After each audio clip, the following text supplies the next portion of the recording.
Shalom kekasih Tuhan, selamat pagi. Firman Tuhan di dalam kitab Yunus pasal yang kedua, ayat 7 sampai dengan ayat yang ke-9 berkata, "Ketika jiwaku letih lesu di dalam aku, teringatlah aku kepada Tuhan, dan sampailah doaku kepadamu ke dalam bait-Mu yang kudus. Mereka yang berpegang teguh pada berhala kesia-siaan, merekalah yang meninggalkan Dia yang mengasihi mereka dengan setia. Tetapi aku, dengan ucapan syukur akan kupersembahkan korban kepadamu. Apa yang kunasarkan akan kubayar. Keselamatan adalah dari Tuhan."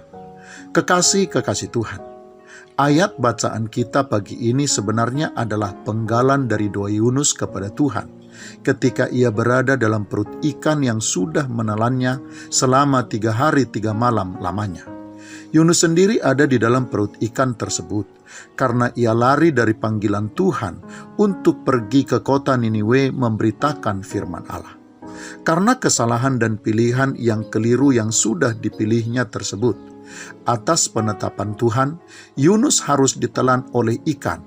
Namun demikian kekasih Tuhan, ayat bacaan kita pagi ini juga menunjukkan kepada kita bagaimana Yunus menyikapi kesalahan dan pemberontakannya. Ia berdoa kepada Tuhan dan meletakkan apa yang akan terjadi selanjutnya ke dalam tangan Tuhan. Dan Tuhan pun mendengar doa serta seruannya dan memerintahkan ikan besar itu untuk memuntahkannya ke darat. Kekasih Tuhan, apakah saudara saat ini sedang menyadari bahwa ada tindakan, perbuatan, atau pilihan-pilihan saudara yang salah? Percayalah, semua kesalahan masih bisa diperbaiki.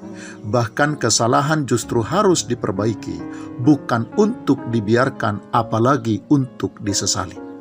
Atau kekasih Tuhan, apakah saudara juga sedang mengalami kegagalan?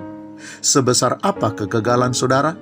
Kegagalan sebesar apapun itu, sesungguhnya bukanlah akhir dari perjuangan, karena itu masih bisa untuk diulangi kembali.